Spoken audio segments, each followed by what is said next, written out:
Jane Eyre by Charlotte Brontë. Chapter 36. The daylight came. I rose at dawn. I busied myself for an hour or two with arranging my things in my chamber, drawers, and wardrobe, in the order wherein I should wish to leave them during a brief absence. Meantime, I heard St. John quit his room. He stopped at my door. I feared he would knock. No, but a slip of paper was passed under the door. I took it up. It bore these words: "You left me too suddenly last night. Had you stayed but a little longer, you would have laid your hand on the Christian's cross and the angel's crown. I shall expect your clear decision when I return this day fortnight. Meantime, watch and pray that you enter not into temptation. The spirit, I trust, is willing, but the flesh I see is weak. I shall pray for you hourly. Yours, St. John." "My spirit," I answered mentally, "is willing to do what is right, and my flesh, I hope, is strong enough to accomplish the will of Heaven, when once that will is distinctly known to me.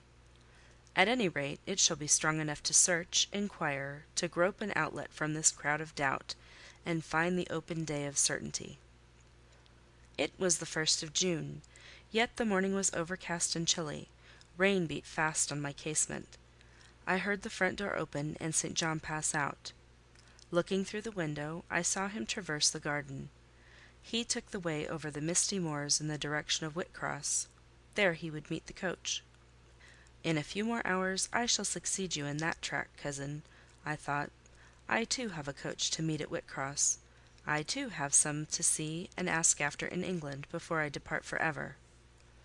It wanted yet 2 hours of breakfast time. I filled the interval in walking softly about my room and pondering the visitation which had given my plans their present bent. I recalled that inward sensation I had experienced, for I could recall it, with all its unspeakable strangeness. I recalled the voice I had heard. Again I questioned whence it came, as vainly as before. It seemed in me, not in the external world. I asked, was it a mere nervous impression, a delusion?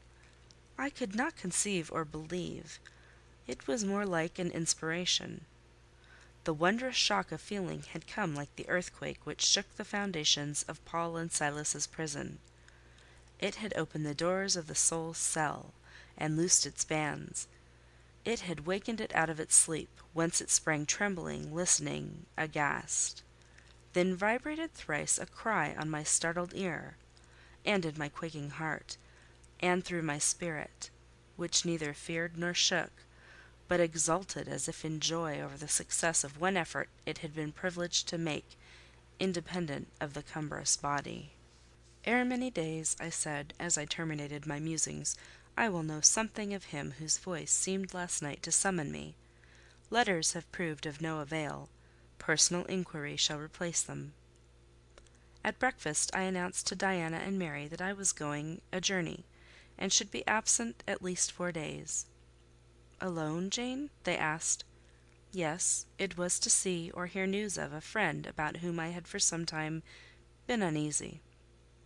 They might have said, as I have no doubt they thought, that they had believed me to be without any friends save them, for indeed I had often said so. But with their true natural delicacy, they abstained from comment, except that Diana asked me if I was sure I was well enough to travel. I looked very pale, she observed. I replied that nothing ailed me save anxiety of mind, which I hoped soon to alleviate. It was easy to make my further arrangements, for I was troubled with no inquiries, no surmises. Having once explained to them that I could not now be explicit about my plans, they kindly and wisely acquiesced in the silence with which I pursued them. According to me, the privilege of free action I should, under similar circumstances, have accorded them. I left Moor House at 3 o'clock p.m., and soon after 4 I stood at the foot of the signpost of Whitcross, waiting the arrival of the coach which was to take me to distant Thornfield. Amidst the silence of those solitary roads and desert hills, I heard it approach from a great distance. It was the same vehicle whence, a year ago, I had alighted one summer evening on this very spot. How desolate, how hopeless and objectless! It stopped as I beckoned. I entered, not now obliged to part with my whole fortune as the price of its accommodation. Once more on the road to Thornfield, I felt like the messenger pigeon flying home. It was a journey of 36 hours. I had set out from Whitcross on a Tuesday afternoon, and early on the succeeding Thursday morning the coach stopped to water the horses at a wayside inn, situated in the midst of scenery whose green hedges and large fields, and low pastoral hills, how mild of feature and verdant of hue compared with the stern North Midland moors of Morton, met my eye like the lineaments of a once familiar face. Yes, I knew the character of this landscape. I was sure we were near my bourne. "How far is Thornfield Hall from here?" I asked of the ostler. "Just 2 miles, ma'am, across the fields." My journey is closed, I thought to myself. I got out of the coach, gave a box I had into the ostler's charge, to be kept till I called for it, paid my fare, satisfied the coachman, and was going. The brightening day gleamed on the sign of the inn, and I read in gilt letters, "The Rochester Arms." My heart leapt up. I was already on my master's very lands. It fell again; the thought struck it. Your master himself may be beyond the British Channel, for aught you know; and then, if he is at Thornfield Hall, towards which you hasten, who besides him is there? His lunatic wife; and you have nothing to do with him: you dare not speak to him or seek his presence. You have lost your labour. You had better go no farther," urged the monitor. "Ask information of the people at the inn. They can give you all you seek. They can solve your doubts at once. Go up to that man, and inquire if Mr. Rochester be at home." The suggestion was sensible, and yet I could not force myself to act on it. I so dreaded a reply that would crush me with despair. To prolong doubt was to prolong hope. I might yet once more see the Hall under the ray of her star. There was the stile before me, the very fields through which I had hurried, blind, deaf, distracted, with a revengeful fury tracking and scourging me, on the morning I fled from Thornfield. Ere I well knew what course I had resolved to take, I was in the midst of them. How fast I walked! How I ran sometimes! How I looked forward to catch the first view of the well-known woods! With what feelings I welcomed single trees I knew, and familiar glimpses of meadow and hill between them! At last the woods rose. The rookery clustered dark. A loud cawing broke the morning stillness. Strange delight inspired me. On I hastened. Another field crossed, a lane threaded, and there were the courtyard walls, the back offices, the house itself, the rookery still hid. My first view of it shall be in front, I determined, where its bold battlements will strike the eye nobly at once, and where I can single out my master's very window. Perhaps he will be standing at it: he rises early. Perhaps he is now walking in the orchard, or on the pavement in front. Could I but see him, but a moment! Surely in that case I should not be so mad as to run to him? I cannot tell, I am not certain. And if I did, what then? God bless him, what then? Who would be hurt by my once more tasting the life his glance can give me? I rave. Perhaps at this moment he is watching the sunrise over the Pyrenees, or on the tideless sea of the south. I had coasted along the lower wall of the orchard, turned its angle. There was a gate just there, opening into the meadow, between two stone pillars crowned by stone balls. From behind one pillar I could peep round quietly at the full front of the mansion. I advanced my head with precaution, desirous to ascertain if any bedroom window blinds were yet drawn up. Battlements, windows, long front, all from this sheltered station were at my command. The crows sailing overhead perhaps watched me while I took this survey. I wonder what they thought. They must have considered I was very careful and timid at first, and that gradually I grew very bold and reckless. A peep, and then a long stare, and then a departure from my niche, and a straying out into the meadow, and a sudden stop full in front of the great mansion, and a protracted, hearty gaze towards it. What affectation of diffidence was this at first? They might have demanded. What stupid regardlessness now? Here an illustration, reader. A lover finds his mistress asleep on a mossy bank. He wishes to catch a glimpse of her fair face without waking her. He steals softly over the grass, careful to make no sound. He pauses, fancying she has stirred. He withdraws. Not for worlds would he be seen. All is still. He again advances. He bends over her. A light veil rests on her features. He lifts it, bends lower. Now his eyes anticipate the vision of beauty, warm and blooming and lovely in rest. How hurried was their first glance, but how they fix! How he starts! How he suddenly and vehemently clasps in both arms the form he dared not a moment since touch with his finger! How he calls aloud a name and drops his burden and gazes on it wildly! He thus grasps and cries and gazes, because he no longer fears to waken by any sound he can utter, by any movement he can make. He thought his love slept sweetly. He finds she is stone dead. I looked with timorous joy towards a stately house. I saw a blackened ruin. No need to cower behind a gate-post, indeed, to peep up at chamber lattices, fearing life was astir behind them. No need to listen for doors opening, to fancy steps on the pavement or the gravel walk.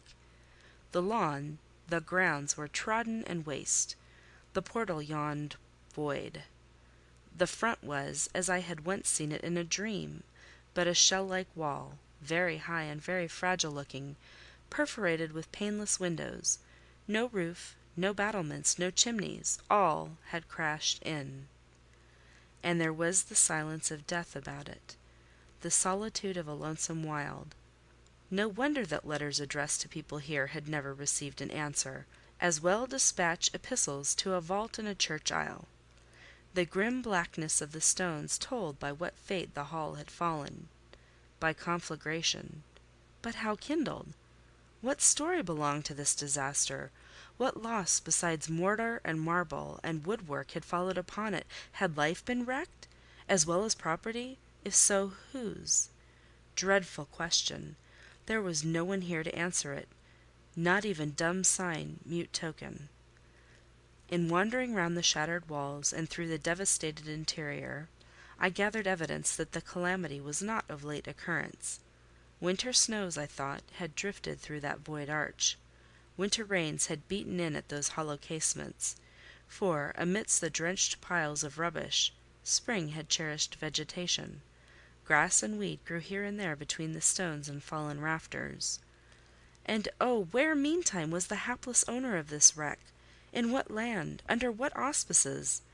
My eye involuntarily wandered to the grey church tower near the gates, and I asked, "Is he with Damer de Rochester, sharing the shelter of his narrow marble house?" Some answer must be had to these questions. I could find it nowhere but at the inn, and thither ere long I returned. The host himself brought my breakfast into the parlour. I requested him to shut the door and sit down. I had some questions to ask him. But when he complied, I scarcely knew how to begin. Such horror had I of the possible answers. And yet the spectacle of desolation I had just left prepared me in a measure for a tale of misery. The host was a respectable-looking, middle-aged man. "You know Thornfield Hall, of course," I managed to say at last. "Yes, ma'am. I lived there once." "Did you? Not in my time, I thought. You were a stranger to me." "I was the late Mr. Rochester's butler," he added. The late! I seemed to have received with full force the blow I had been trying to evade. "The late!" I gasped. "Is he dead?" "I mean the present gentleman, Mr. Edward's father," he explained. I breathed again. My blood resumed its flow, fully assured by these words that Mr. Edward, my Mr. Rochester, God bless him wherever he was at least alive; was, in short, the present gentleman. Gladdening words! It seemed I could hear all that was to come, whatever the disclosures might be, with comparative tranquillity. Since he was not in the grave, I could bear, I thought, to learn that he was at the Antipodes. "Is Mr. Rochester living at Thornfield now?" I asked, knowing, of course, what the answer would be, but yet desirous of deferring the direct question as to where he really was. "No, ma'am. Oh, no! No one is living there. I suppose you are a stranger in these parts, or you would have heard what happened last autumn. Thornfield Hall is quite a ruin. It was burnt down just about harvest time. A dreadful calamity. Such an immense quantity of valuable property destroyed, hardly any of the furniture could be saved. The fire broke out at dead of night, and before the engines arrived from Millcote, the building was one mass of flame. It was a terrible spectacle. I witnessed it myself." "At dead of night!" I muttered. Yes, that was ever the hour of fatality at Thornfield. "Was it known how it originated?" I demanded. "They guessed, ma'am, they guessed. Indeed, I should say it was ascertained beyond a doubt. You are not perhaps aware," he continued, edging his chair a little nearer the table, and speaking low, "that there was a lady—a lunatic kept in the house?" "I have heard something of it." "She was kept in very close confinement, ma'am. People even for years was not absolutely certain of her existence. No one saw her. They only knew by rumour that such a person was at the Hall, and who or what she was it was difficult to conjecture. They said Mr. Edward had brought her from abroad, and some believed she had been his mistress. But a queer thing happened a year since, a very queer thing." I feared now to hear my own story. I endeavoured to recall him to the main fact. "And this lady?" "This lady, ma'am," he answered, "turned out to be Mr. Rochester's wife. The discovery was brought about in the strangest way. There was a young lady, a governess at the Hall, that Mr. Rochester fell in—" "But the fire," I suggested. "I'm coming to that, ma'am. That Mr. Edward fell in love with. The servants say they never saw anybody so much in love as he was. He was after her continually. They used to watch him; servants will, you know, ma'am. And he set store on her past everything. For all, nobody but him thought her so very handsome. She was a little, small thing, they say, almost like a child. I never saw her myself, but I've heard Leah, the housemaid, tell of her. Leah liked her well enough. Mr. Rochester was about 40, and this governess not 20; and you see, when gentlemen of his age fall in love with girls, they are often like as if they were bewitched. Well, he would marry her." "You shall tell me this part of the story another time," I said. "But now I have a particular reason for wishing to hear all about the fire. Was it suspected that this lunatic, Mrs. Rochester, had any hand in it?" "You've hit it, ma'am. It's quite certain that it was her, and nobody but her, that set it going. She had a woman to take care of her called Mrs. Poole, an able woman in her line, and very trustworthy, but for one fault—a fault common to a deal of them nurses and matrons. She kept a private bottle of gin by her, and now and then took a drop over much. It is excusable, for she had a hard life of it, but still it was dangerous; for when Mrs. Poole was fast asleep, after the gin and water, the mad lady, who was as cunning as a witch, would take the keys out of her pocket, let herself out of her chamber, and go roaming about the house, doing any wild mischief that came into her head. They say she had nearly burnt her husband in his bed once, but I don't know about that. However, on this night she set fire first to the hangings of the room next to her own, and then she got down to a lower story, and made her way to the chamber that had been the governess's.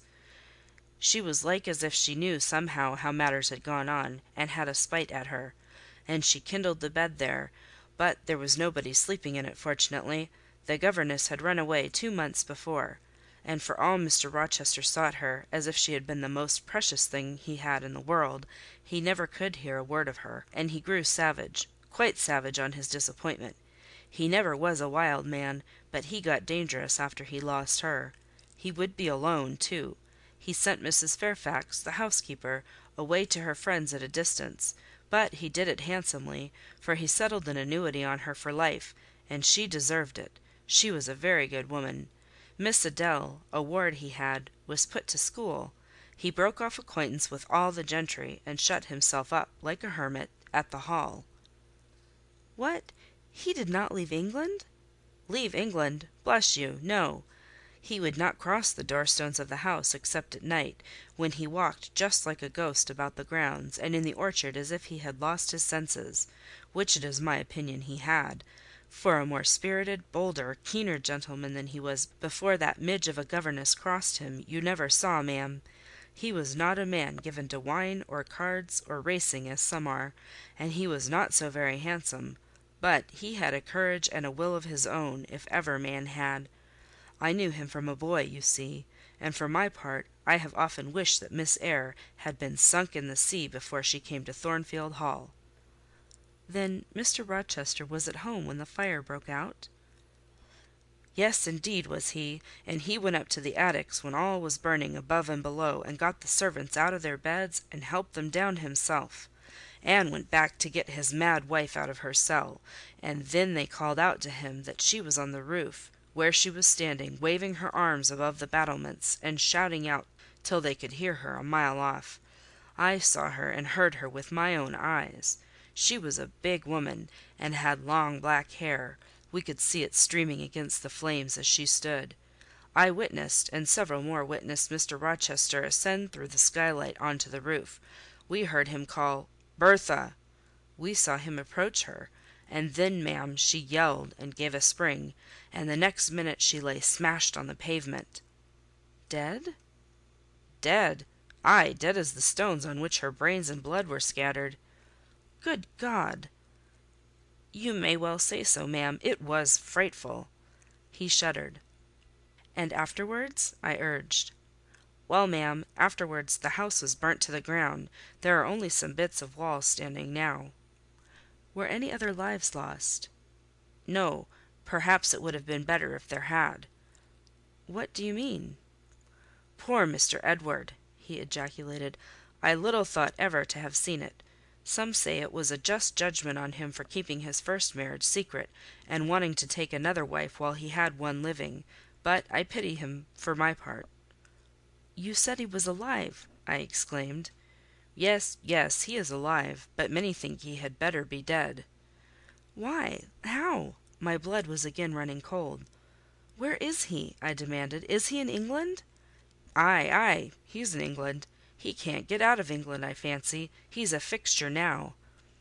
What agony was this! And the man seemed resolved to protract it. "He is stone blind," he said at last. "Yes, he is stone blind, is Mr. Edward." I had dreaded worse. I had dreaded he was mad. I summoned strength to ask what had caused this calamity. "It was all his own courage, and a body may say, his kindness in a way, ma'am. He wouldn't leave the house till every one else was out before him. As he came down the great staircase at last, after Mrs. Rochester had flung herself from the battlements, there was a great crash: all fell. He was taken out from under the ruins, alive but sadly hurt. A beam had fallen in such a way as to protect him partly, but one eye was knocked out, and one hand so crushed that Mr. Carter, the surgeon, had to amputate it directly. The other eye inflamed; he lost the sight of that also. He is now helpless, indeed blind and a cripple." "Where is he? Where does he now live?" "At Ferndean, a manor house on a farm he has, about 30 miles off: quite a desolate spot." "Who is with him?" "Old John and his wife. He would have none else. He is quite broken down, they say." "Have you any sort of conveyance?" "We have a chaise, ma'am, a very handsome chaise." "Let it be got ready instantly; and if your postboy can drive me to Ferndean before dark this day, I'll pay both you and him twice the hire you usually demand." CHAPTер 36. Jane Eyre, by Charlotte Brontë. Chapter 37. The manor house of Ferndean was a building of considerable antiquity, moderate size, and no architectural pretensions, deep buried in a wood. I had heard of it before. Mr. Rochester often spoke of it, and sometimes went there. His father had purchased the estate for the sake of the game covers. He would have let the house, but could find no tenant in consequence of its ineligible and insalubrious site. Ferndean then remained uninhabited and unfurnished, with the exception of some 2 or 3 rooms fitted up for the accommodation of the squire when he went there in the season to shoot. To this house I came, just ere dark, on an evening marked by the characteristics of sad sky, cold gale, and continued small penetrating rain. The last mile I performed on foot, having dismissed the chaise and driver with the double remuneration I had promised. Even when within a very short distance of the manor house, you could see nothing of it, so thick and dark grew the timber of the gloomy wood about it. Iron gates between granite pillars showed me where to enter, and passing through them, I found myself at once in the twilight of close-ranked trees. There was a grass-grown track descending the forest aisle, between hoar and knotty shafts and under branched arches. I followed it, expecting soon to reach the dwelling, but it stretched on and on. It wound far and farther; no sign of habitation or grounds was visible. I thought I had taken a wrong direction and lost my way. The darkness of natural as well as of sylvan dusk gathered over me. I looked round in search of another road. There was none. All was interwoven stem, columnar trunk, dense summer foliage; no opening anywhere. I proceeded. At last my way opened. The trees thinned a little. Presently I beheld a railing, then the house, scarce by this dim light distinguishable from the trees, so dank and green were its decaying walls. Entering a portal fastened only by a latch, I stood amidst a space of enclosed ground, from which the wood swept away in a semicircle. There were no flowers, no garden beds, only a broad gravel walk girdling a grass plat, and this set in the heavy frame of the forest. The house presented two pointed gables in its front. The windows were latticed and narrow. The front door was narrow too; one step led up to it. The whole looked, as the host of Rochester Arms had said, quite a desolate spot. It was as still as a church on a week-day. The pattering rain on the forest leaves was the only sound audible in its vicinage. "Can there be life here?" I asked. Yes, life of some kind there was, for I heard a movement. That narrow front door was unclosing, and some shape was about to issue from the grange. It opened slowly. A figure came out into the twilight and stood on the step: a man without a hat. He stretched forth his hand as if to feel whether it rained. Dusk as it was, I had recognised him. It was my master, Edward Fairfax Rochester, and no other. I stayed my step, almost my breath, and stood to watch him, to examine him, myself unseen, and alas, to him invisible. It was a sudden meeting, and one in which rapture was kept well in check by pain. I had no difficulty in restraining my voice from exclamation, my step from hasty advance. His form was of the same strong and stalwart contour as ever; his port was still erect, his hair was still raven black, nor were his features altered or sunk. Not in 1 year's space, by any sorrow, could his athletic strength be quelled, or his vigorous prime blighted. But in his countenance I saw a change, that looked desperate and brooding, that reminded me of some wronged and fettered wild beast or bird, dangerous to approach in his sullen woe. The caged eagle, whose gold-ringed eyes cruelty has extinguished, might look as looked that sightless Samson. And, reader, you think I feared him in his blind ferocity? If you do, you little know me. A soft hope blent with my sorrow that soon I should dare to drop a kiss on that brow of rock, and on those lips so sternly sealed beneath it. But not yet. I would not accost him yet. He descended the one step, and advanced slowly and gropingly towards the grass plat. Where was his daring stride now? Then he paused, as if he knew not which way to turn. He lifted his hand and opened his eyelids, gazed blank, and, with a straining effort, on the sky, and towards the amphitheatre of trees. One saw that all to him was a void darkness. He stretched his right hand; the left arm, the mutilated one, he kept hidden in his bosom. He seemed to wish, by touch, to gain an idea of what lay around him. He met but vacancy still, for the trees were some yards off where he stood. He relinquished the endeavour, folded his arms, and stood quiet and mute in the rain, now falling fast on his uncovered head. At this moment John approached him from some quarter. "Will you take my arm, sir?" he said. "There is a heavy shower coming on. Had you not better go in?" "Let me alone," was the answer. John withdrew without having observed me. Mr. Rochester now tried to walk about. Vainly: all was too uncertain. He groped his way back to the house, and re-entering it, closed the door. I now drew near and knocked. John's wife opened the door for me. "Mary," I said, "how are you?" She started as if she had seen a ghost. I calmed her. To her hurried, "Is it really you, miss, come at this late hour to this lonely place?" I answered by taking her hand, and then I followed her into the kitchen, where John now sat by a good fire. I explained to them, in a few words, that I had heard all which had happened since I left Thornfield, and that I was come to see Mr. Rochester.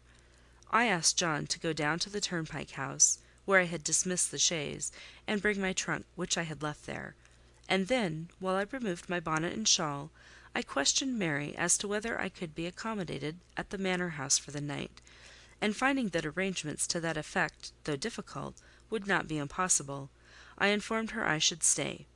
Just at this moment the parlour bell rang.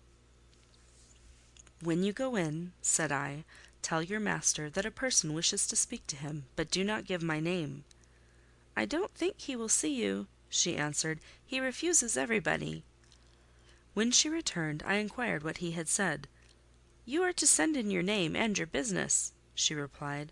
She then proceeded to fill a glass with water, and place it on a tray, together with candles. "Is that what he rang for?"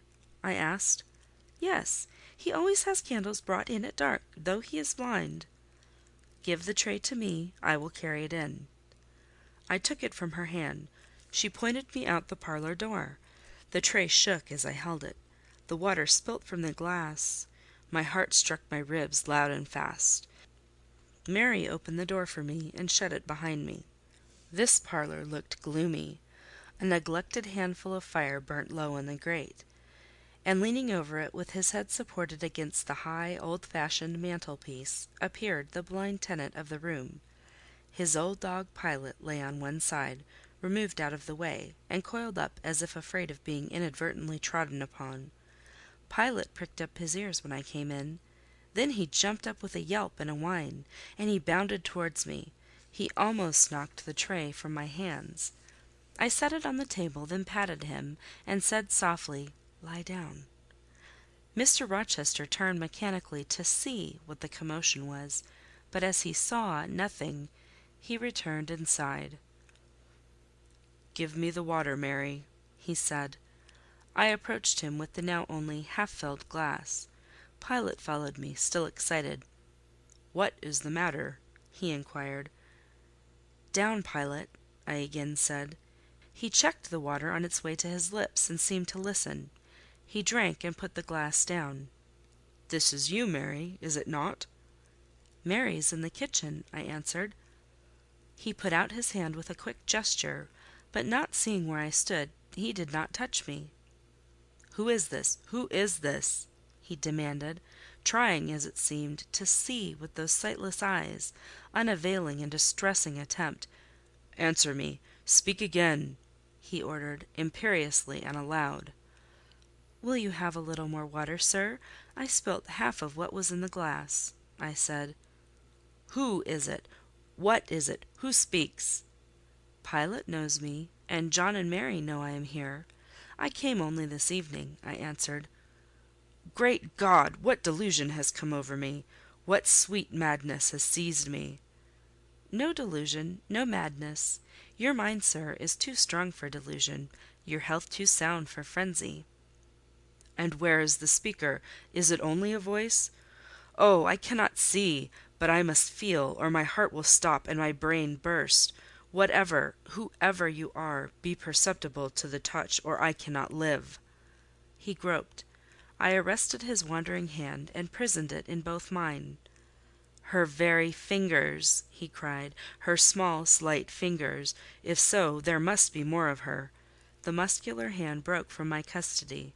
My arm was seized; my shoulder, neck, waist, I was entwined and gathered to him. "Is it Jane? What is it?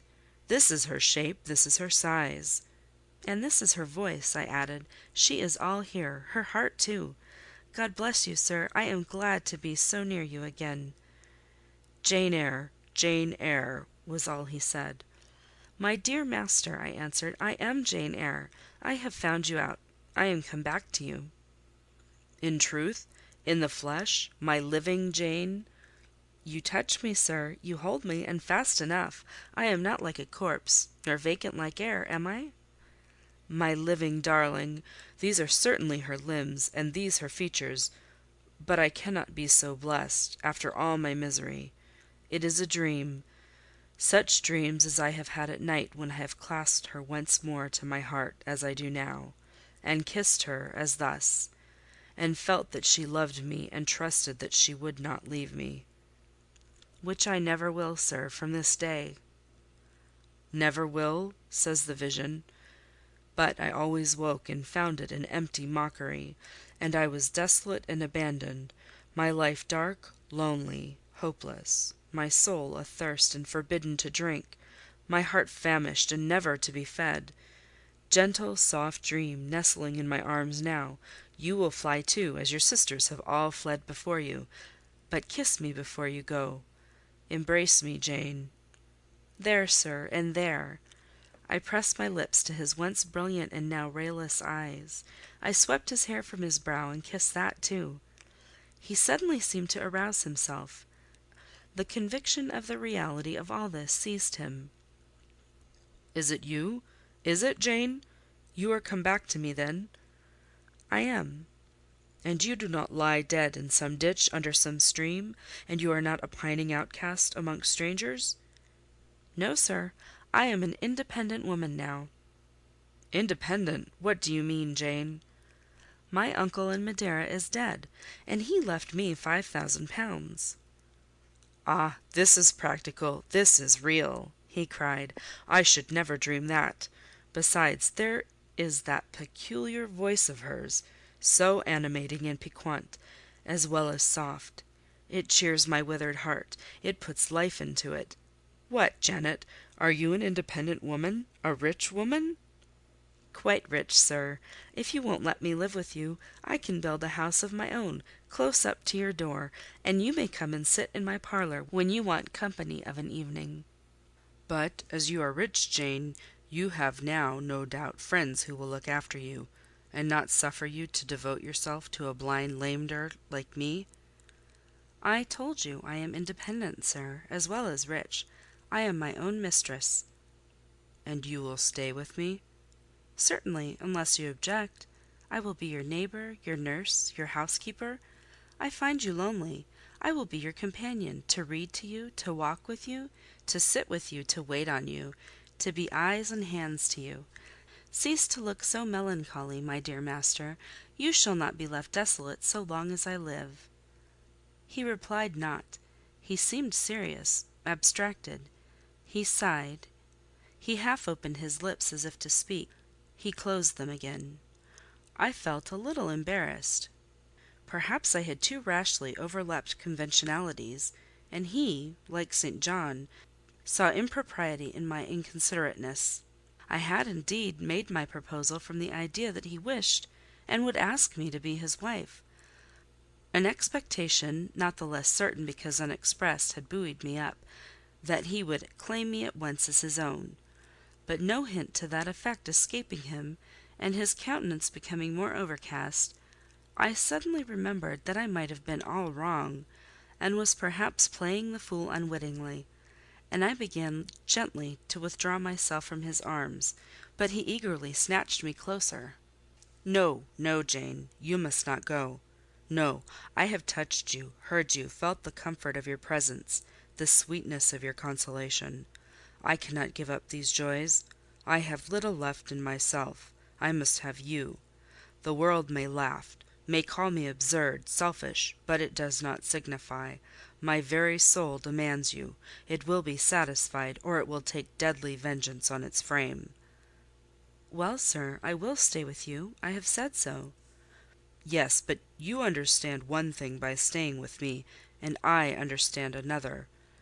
You, perhaps, could make up your mind to be about my hand and chair, to wait on me as a kind little nurse, for you have an affectionate heart and a generous spirit which prompt you to make sacrifices for those you pity, and that ought to suffice for me, no doubt. I suppose I should now entertain none but fatherly feelings for you. Do you think so? Come, tell me." "I will think what you like, sir. I am content to be only your nurse, if you think it better." "But you cannot always be my nurse, Janet. You are young. You must marry one day." "I don't care about being married." "You should care, Janet.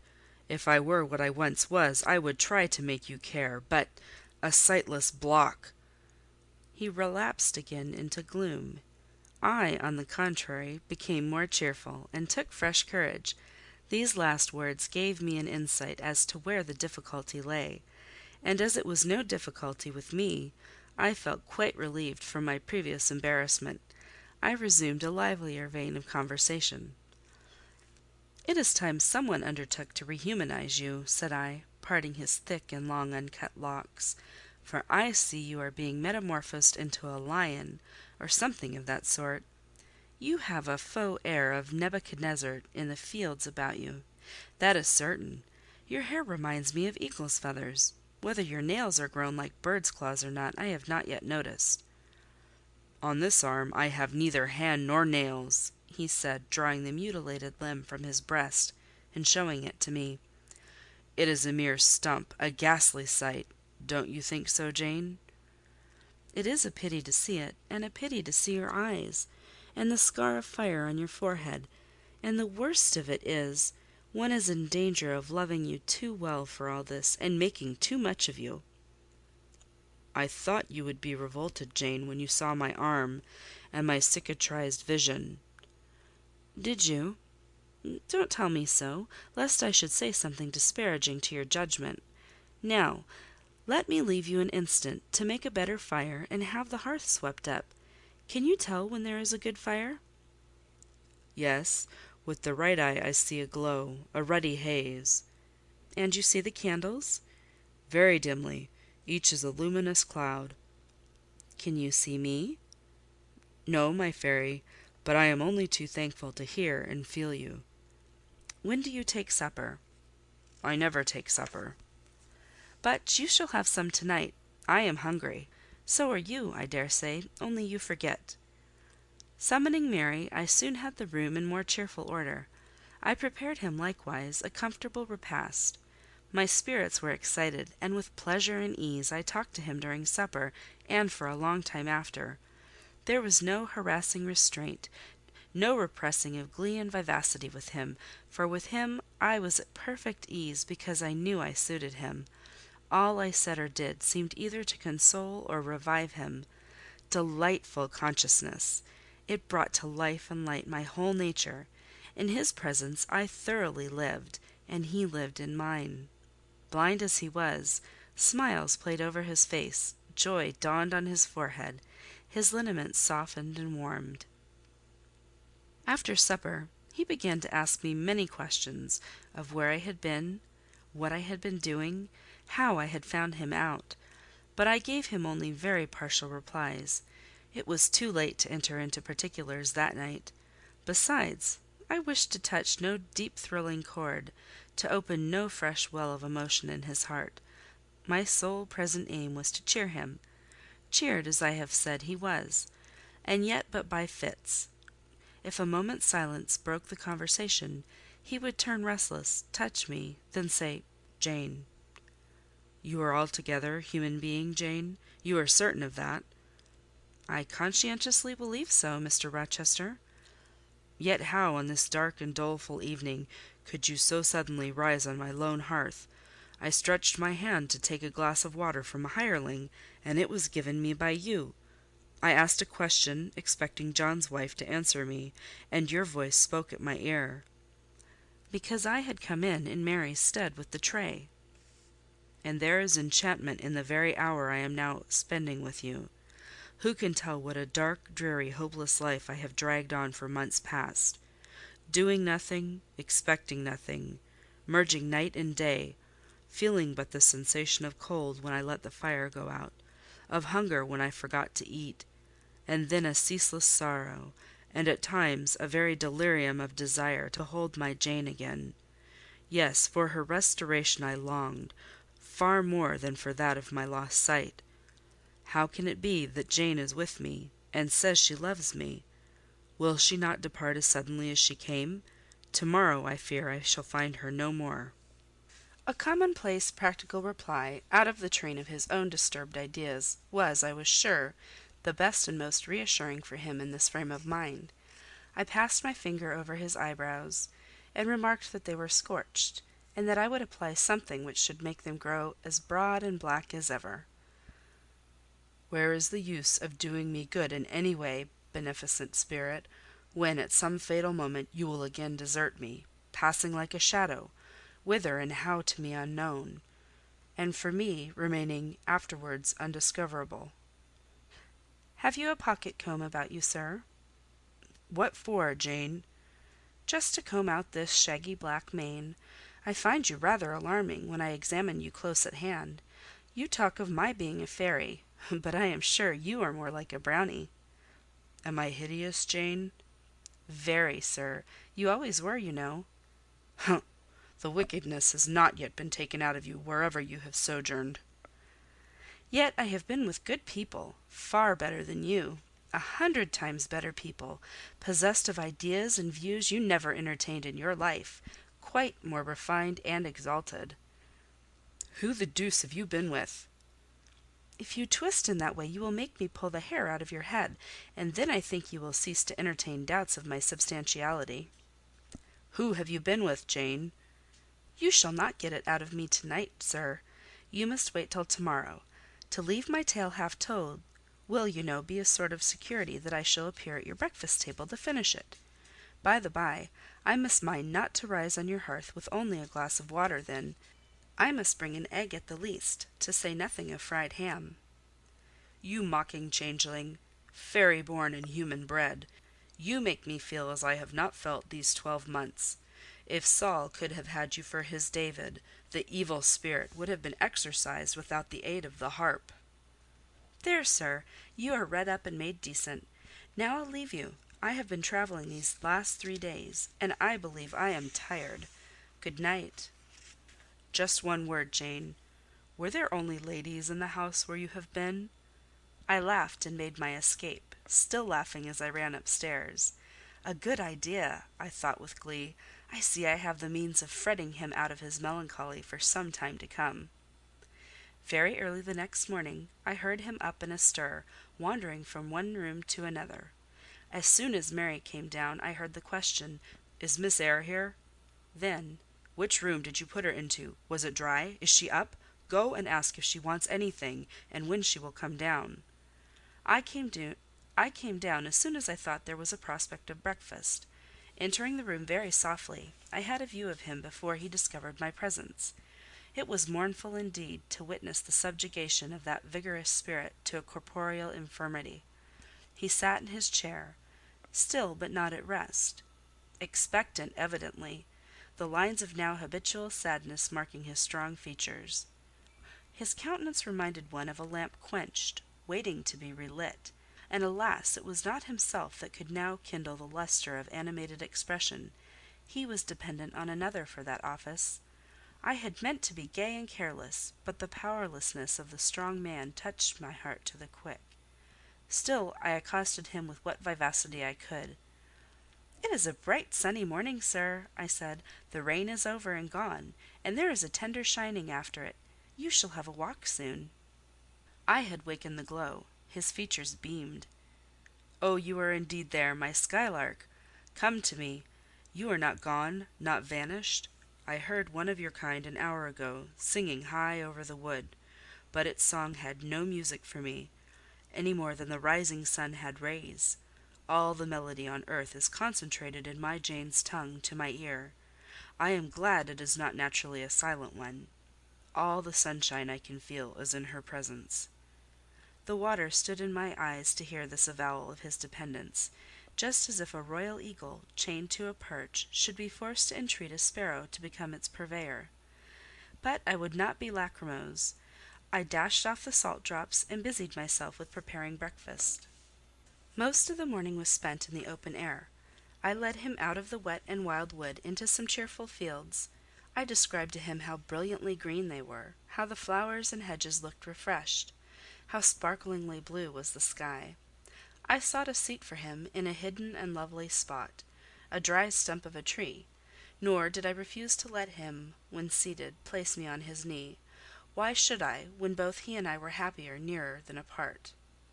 Pilot lay beside us; all was quiet. He broke out suddenly while clasping me in his arms.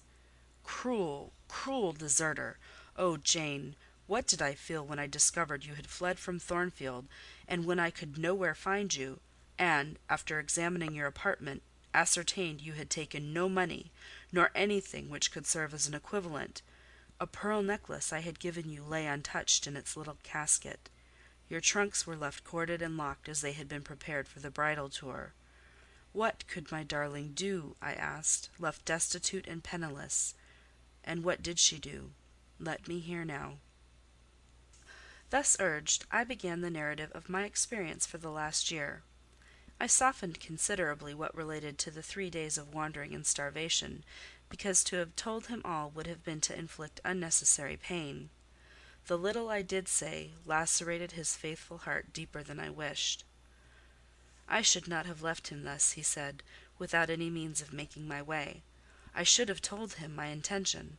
I should have confided in him. He would never have forced me to be his mistress.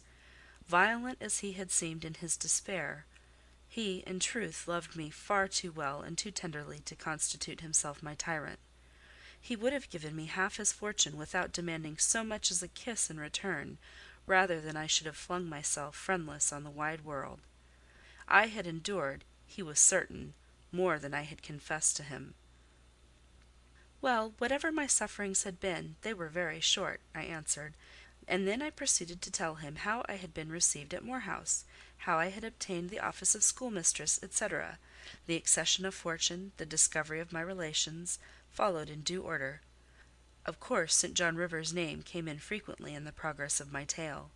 When I had done, that name was immediately taken up. "This St. John, then, is your cousin?" "Yes." "You have spoken of him often. Did you like him?" "He was a very good man, sir. I could not help liking him." "A good man? Does that mean a respectable, well-conducted man of 50? Or what does it mean?" "St. John was only 29, sir." "Jeune encore, as the French say. Is he a person of low stature, phlegmatic and plain? A person whose goodness consists rather in his guiltlessness of vice than in his prowess in virtue?" "He is untiringly active. Great and exalted deeds are what he lives to perform." "But his brain? That is probably rather soft. He means well, but you shrug your shoulders to hear him talk." "He talks little, sir. What he does say is ever to the point. His brain is first rate. I should think not impressible, but vigorous." "Is he an able man, then?" "Truly able." "A thoroughly educated man?" "St. John is an accomplished and profound scholar." "His manners, I think you said, are not to your taste: priggish and parsonic?" "I never mentioned his manners; but, unless I had a very bad taste, they must suit it. They are polished, calm, and gentlemanlike." "His appearance? I forget what description you gave of his appearance. A sort of raw curate, half strangled, with his white neckcloth, and stilted up on his thick-soled high-lows, eh?" "St. John dresses well. He is a handsome man, tall, fair, with blue eyes, and a Grecian profile." Aside, "Damn him!" To me, "Did you like him, Jane?" "Yes, Mr. Rochester, I liked him. But you asked me that before." I perceived, of course, the drift of my interlocutor. Jealousy had got hold of him. She stung him, but the sting was salutary. It gave him respite from the gnawing fang of melancholy. I would not, therefore, immediately charm the snake. "Perhaps you would rather not sit any longer on my knee, Miss Eyre," was the next somewhat unexpected observation. "Why not, Mr. Rochester?" "The picture you have just drawn is suggestive of a rather too overwhelming contrast. Your words have delineated very prettily a graceful Apollo. He is present to your imagination: tall, fair, blue-eyed, and with a Grecian profile. Your eyes dwell on a Vulcan, a real blacksmith, brown, broad-shouldered, and blind and lame into the bargain." "I never thought of it before, but you certainly are rather like Vulcan, sir." "Well, you can leave me, ma'am, but before you go," and he retained me by a firmer grasp than ever, "you will be pleased just to answer me a question or two." He paused. "What questions, Mr. Rochester?" Then followed this cross-examination. "St. John made you schoolmistress of Morton before he knew you were his cousin?" "Yes." "You would often see him? He would visit the school sometimes?" "Daily." "He would approve of your plans, Jane? I know they would be clever, for you are a talented creature." "He approved of them, yes." "He would discover many things in you he could not have expected to find? Some of your accomplishments are not ordinary." "I don't know about that." "You had a little cottage near the school, you say. Did he ever come there to see you?" "Now and then." "Of an evening?" "Once or twice." A pause. "How long did you reside with him and his sisters after the cousinship was discovered?" 5 months. "Did Rivers spend much time with the ladies of his family?" "Yes, the back parlour was both his study and ours. He sat near the window, and we by the table." "Did he study much?" "A good deal." "What?" "Hindostani." "And what did you do meantime?" "I learnt German at first." "Did he teach you?" "He did not understand German." "Did he teach you nothing?" "A little Hindostani." "Rivers taught you Hindostani?" "Yes, sir." "And his sisters also?" "No." "Only you?" "Only me." "Did you ask to learn?" "No." "He wished to teach you?" "Yes." A second pause. "Why did he wish it? Of what use could Hindostani be to you?" "He intended me to go with him to India." "Ah, here I reach the root of the matter. He wanted you to marry him." "He asked me to marry him." "That is a fiction, an impudent invention to vex me." "I beg your pardon: it is the literal truth. He asked me more than once, and was as stiff about urging his point as ever you could be." "Miss Eyre, I repeat it, you can leave me. How often am I to say the same thing? Why do you remain pertinaciously perched on my knee, when I have given you notice to quit?" "Because I am comfortable there." "No, Jane, you are not comfortable there, because your heart is not with me. It is with this cousin, this St. John. Oh, till this moment, I thought my little Jane was all mine. I had a belief she loved me, even when she left me. That was an atom of sweet and much bitter. Long as we have been parted, hot tears as I have wept over our separation, I never thought that while I was mourning her, she was loving another. But it is useless grieving. Jane, leave me. Go and marry Rivers." "Shake me off then, sir. Push me away, for I'll not leave you of my own accord." "Jane, I ever like your tone of voice. It still renews hope. It sounds so truthful. When I hear it, it carries me back a year. I forget that you have formed a new tie, but I am not a fool. Go." "Where must I go, sir?" "Your own way, with the husband you have chosen." "Who is that?" "You know: this St. John Rivers." "He is not my husband, nor ever will be. He does not love me. I do not love him. He loves, as he can love, and that is not as you love, a beautiful young lady called Rosamond. He wanted to marry me only because he thought I should make a suitable missionary's wife, which she would not have done. He is good and great, but severe, and for me, cold as an iceberg. He is not like you, sir. I am not happy at his side, nor near him, nor with him.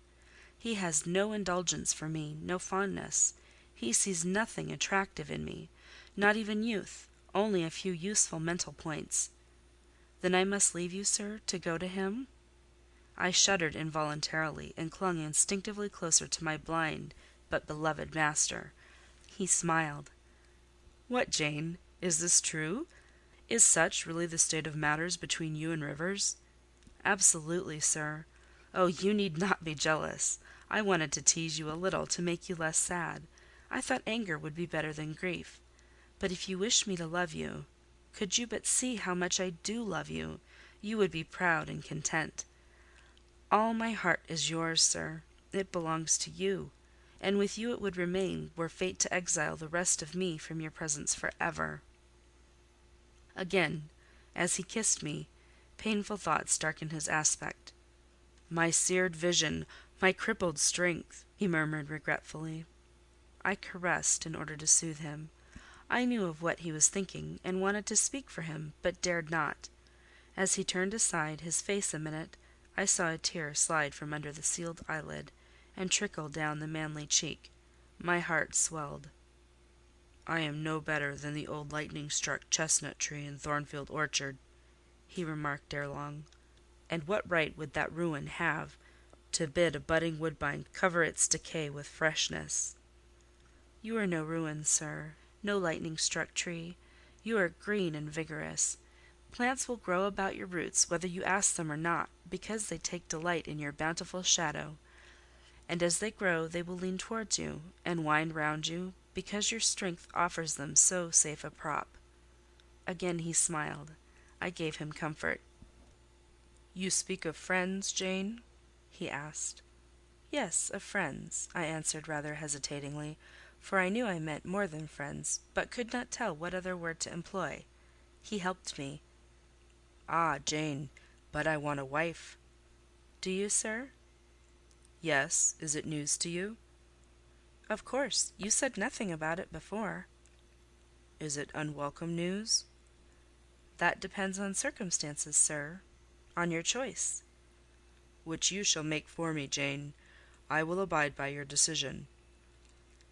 "Choose then, sir, her who loves you best." "I will at least choose her I love best. Jane, will you marry me?" "Yes, sir." "A poor blind man, whom you will have to lead about by the hand?" "Yes, sir." "A crippled man, 20 years older than you, whom you will have to wait on?" "Yes, sir." "Truly, Jane?" "Most truly, sir." "Oh, my darling, God bless and reward you!" "Mr. Rochester, if ever I did a good deed in my life, if ever I thought a good thought, if ever I prayed a sincere and blameless prayer, if ever I wished a righteous wish, I am rewarded now. To be your wife is, for me, to be as happy as I can be on earth." "Because you delight in sacrifice." "Sacrifice! What do I sacrifice? Famine for food, expectation for content? To be privileged to put my arms round what I value, to press my lips to what I love, to repose on what I trust: is that to make a sacrifice? If so, then certainly I delight in sacrifice." "And to bear with my infirmities, Jane, to overlook my deficiencies." "Which are none, sir, to me. I love you better now, when I can be really useful to you, than I did in your state of proud independence, when you disdained every part but that of the giver and protector." "Hitherto I have hated to be helped, to be led. Henceforth I feel I shall hate it no more. I did not like to put my hand into a hireling's, but it is pleasant to feel it circled by Jane's little fingers. I preferred utter loneliness to the constant attendance of servants, but Jane's soft ministry will be a perpetual joy. Jane suits me. Do I suit her?" "To the finest fibre of my nature, sir." "The case being so, we have nothing in the world to wait for. We must be married instantly." He looked and spoke with eagerness: his old impetuosity was rising. "We must become one flesh without any delay, Jane. There is but the licence to get. Then we marry." "Mr. Rochester, I have just discovered the sun is far declined from its meridian, and Pilot is actually gone home to his dinner. Let me look at your watch." "Fasten it into your girdle, Janet, and keep it henceforward. I have no use for it." "It is nearly 4 o'clock in the afternoon, sir. Don't you feel hungry?" "The 3rd day from this must be our wedding day, Jane. Never mind fine clothes and jewels, now: all that is not worth a fillip. "The sun has dried up all the raindrops, sir. The breeze is still. It is quite hot." "Do you know, Jane, I have your little pearl necklace at this moment fastened round my bronze scrag under my cravat? I have worn it since the day I lost my only treasure, as a memento of her." "We will go home through the wood. That will be the shadiest way."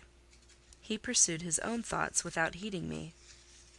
"Jane, you think me, I dare say, an irreligious dog, but my heart swells with gratitude to the beneficent God of this earth just now. He sees not as man sees, but far clearer; judges not as man judges, but far more wisely. I did wrong. I would have sullied my innocent flower, breathed guilt on its purity. The Omnipotent snatched it from me. I, in my stiff-necked rebellion, almost cursed the dispensation. Instead of bending to the decree, I defied it. Divine justice pursued its course. Disasters came thick on me. I was forced to pass through the valley of the shadow of death. His chastisements are mighty, and one smote me which has humbled me for ever. You know I was proud of my strength, but what is it now, when I must give it over to foreign guidance, as a child does its weakness? Of late, Jane, only of late, I began to see and acknowledge the hand of God in my doom. I began to experience remorse, repentance, the wish for reconcilement to my Maker. I began sometimes to pray. Very brief prayers they were, but very sincere. Some days since, nay, I can number them, 4, it was last Monday night, a singular mood came over me, one in which grief replaced frenzy, sorrow sullenness. I had long had the impression that since I could nowhere find you, you must be dead.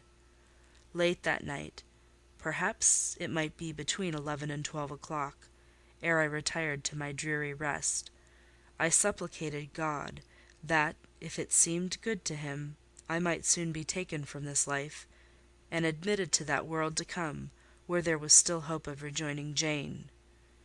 I was in my own room, and sitting by the window, which was open. It soothed me to feel the balmy night air, though I could see no stars, and only by a vague luminous haze knew the presence of a moon. I longed for thee, Janet. Oh, I longed for thee both with soul and flesh. I asked of God, at once in anguish and humility, if I had not been long enough desolate, afflicted, tormented, and might not soon taste bliss and peace once more. That I merited all I endured, I acknowledged. That I could scarcely endure more, I pleaded, and the alpha and omega of my heart's wishes broke involuntarily from my lips in the words, "Jane! Jane! Jane!" "Did you speak these words aloud?" "I did, Jane. If any listener had heard me, he would have thought me mad. I pronounced them with such frantic energy." "And it was last Monday night, somewhere near midnight?" "Yes, but the time is of no consequence. What followed is the strange point. You will think me superstitious. Some superstition I have in my blood, and always had. Nevertheless, this is true. True at least it is that I heard what I now relate. As I exclaimed, 'Jane! Jane! Jane!' a voice—I cannot tell whence the voice came, but I know whose voice it was—replied, 'I am coming. Wait for me.' And a moment after went whispering on the wind the words, 'Where are you?' I'll tell you if I can the idea, the pictures these words opened to my mind, yet it is difficult to express what I want to express. Ferndean is buried, as you see, in a heavy wood, where sound falls dull and dies unreverberating. 'Where are you?' seemed spoken amongst mountains, for I heard a hill-sent echo repeat the words. Cooler and fresher at the moment the gale seemed to visit my brow. I could have deemed that in some wild, lone scene, I and Jane were meeting. In spirit, I believe we must have met. You no doubt were at that hour in unconscious sleep, Jane. Perhaps your soul wandered from its cell to comfort mine, for those were your accents; as certain as I live, they were yours." Reader, it was on Monday night, near midnight, that I too had received the mysterious summons. Those were the very words by which I replied to it.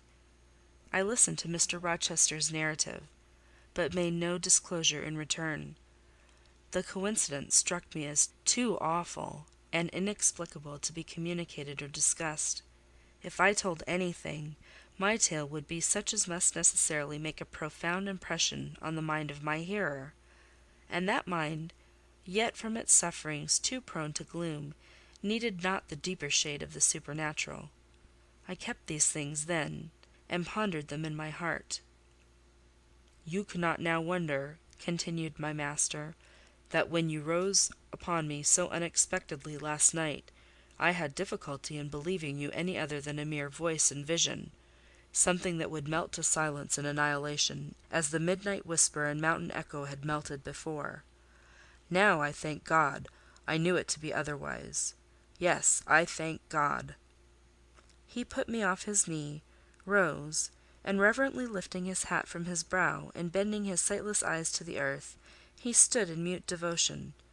Only the last words of the worship were audible. "I thank my Maker, that in the midst of judgment he has remembered mercy. I humbly entreat my Redeemer to give me strength to lead henceforth a purer life than I have done hitherto." Then he stretched his hand out to be led. I took that dear hand, held it a moment to my lips, then let it pass round my shoulder. Being so much lower of stature than he, I served both for his prop and guide. We entered the wood and wended homeward. End of Chapter 37. Jane Eyre by Charlotte Brontë. Chapter 38. Reader, I married him. A quiet wedding we had, he and I. The parson and clerk were alone present.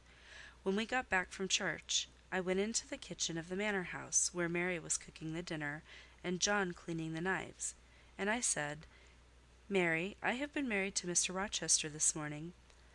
The housekeeper and her husband were both of that decent phlegmatic order of people, to whom one may at any time safely communicate a remarkable piece of news without incurring the danger of having one's ears pierced by some shrill ejaculation, and subsequently stunned by a torrent of wordy wonderment.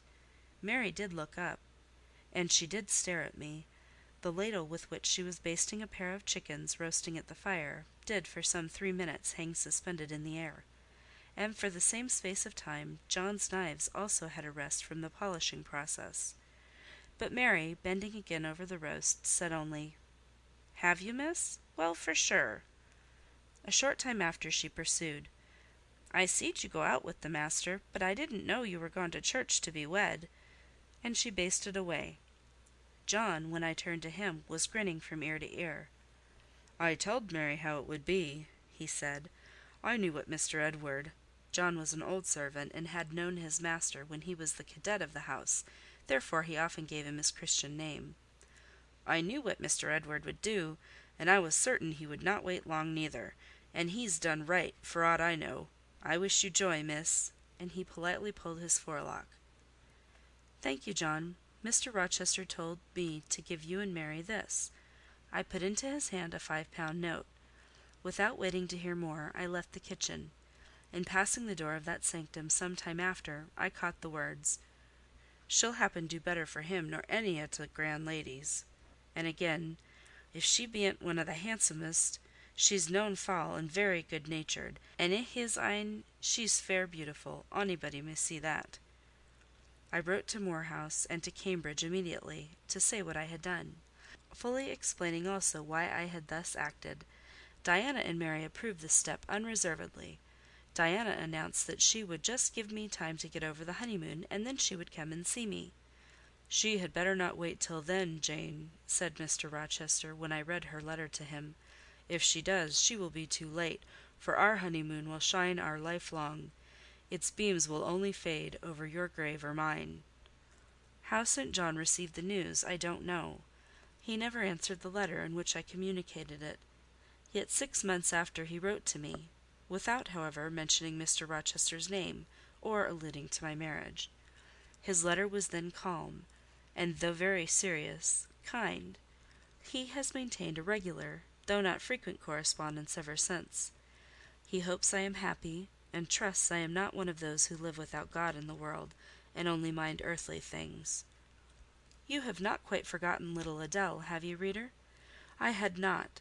I soon asked and obtained leave of Mr. Rochester to go and see her at the school where he had placed her. Her frantic joy at beholding me again moved me much. She looked pale and thin; she said she was not happy. I found the rules of the establishment were too strict, its course of study too severe for a child of her age. I took her home with me.